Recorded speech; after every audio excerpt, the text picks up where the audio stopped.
ভরি স্বর্ণ ছিনতাই মামলায় বড় সাফল্য পুলিশের, উদ্ধার 290 ভরি, গ্রেফতার 6। প্রতিবেদনে ছিলেন মোহাম্মদ শাহজালাল রানা, ক্যামেরায় ছিলেন নুরুল আমিন সুমন। চট্টগ্রাম নগরে আলোচিত 350 ভরি স্বর্ণ ছিনতাই মামলায় মূল আসামিসহ 6 জনকে গ্রেফতার করেছে পুলিশ। এ সময় লুণ্ঠিত 290 ভরি স্বর্ণ উদ্ধার করা হয়েছে। এছাড়া ছিনতাইয়ে ব্যবহৃত একটি মোটরসাইকেলও জব্দ করা হয়েছে। উদ্ধার করা স্বর্ণের আনুমানিক বাজার মূল্য প্রায় 5,80,00,000 টাকা। বৃহস্পতিবার 8 জানুয়ারি ও পরদিন শুক্রবার চট্টগ্রাম মেট্রোপলিটন পুলিশের সিএমপি গোয়েন্দা বিভাগ উত্তর ও 5 মডেল থানা পুলিশের যৌথ এ অভিযান পরিচালনা করা হয়। পুলিশ জানায়, গত 4 জানুয়ারি ভোর আনুমানিক 5টার দিকে সবুজ দেবনাথ তার সঙ্গে আরও 2 জনকে নিয়ে একটি সিএনজি অটোরিকশায় কোতোয়ালি থানার সাবেরিয়া এলাকা থেকে বাইজিদ বোস্তামি থানার অক্সিজেন এলাকার দিকে রওনা হন। পথে আতুরের ডিপো এলাকায় পৌঁছলে দুটি মোটরসাইকেলে আসা 4 জন ছিনতাইকারী তাদের পথ রোধ করে ভয়ভীতি প্রদর্শন ও মারধর করে তাদের কাছ থেকে 35টি স্বর্ণের বার, 3টি মোবাইল ফোন ও নগদ টাকা ছিনিয়ে নিয়ে পালিয়ে যায় তারা। এ ঘটনায় 5 জানুয়ারি 5 মডেল থানায় দণ্ডবিধির 394 ধারায় একটি মামলা করা হয়। এরপর 5 থানা ও ডিবি উত্তর বিভাগের সমন্বয়ে গঠিত একটি দল গোপন তথ্য ও তথ্য প্রযুক্তির সহায়তায় তদন্ত শুরু করে। তদন্তের অংশ হিসেবে গত 8 জানুয়ারি বিকেলে গাজীপুরের কাশিমপুর থানার মাধবপুর এলাকায় অভিযান চালিয়ে মামলার মূল অভিযুক্ত সুমন চন্দ্র দাস, মোহাম্মদ মাসুদ রানা ওরফে বাইক বাবু এবং রফিকুল ইসলাম ওরফে ইমনকে গ্রেফতার করা হয়।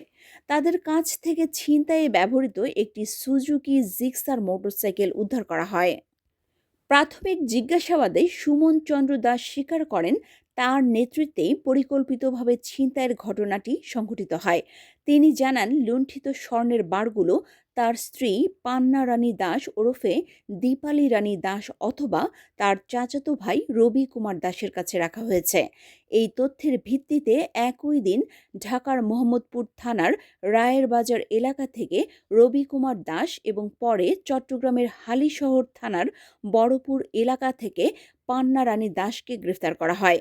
এছাড়া সুমন চন্দ্র দাসের ব্যবহৃত মোবাইল ফোনের তথ্য বিশ্লেষণ ও স্বীকারোক্তির ভিত্তিতে মামলার গোপন তথ্যদাতা হিসেবে বিবেক বণিককে কোতোয়ালি থানা এলাকা থেকে গ্রেফতার করা হয়।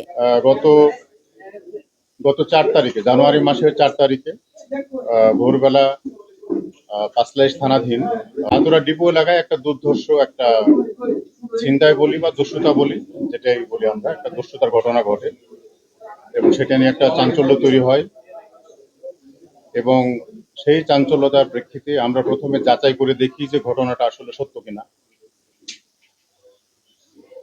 আমরা সিসিটিভি ফুটেজ সহ অন্যান্য বিভিন্নভাবে অন্যান্য ম্যানুয়ালি এবং টেকনোলজিক্যালি বিভিন্ন এভিডেন্স কালেকশন করে আমরা দেখতে পেলাম যে ঘটনাটা সত্য, অর্থাৎ ঘটনাটা ঘটেছে।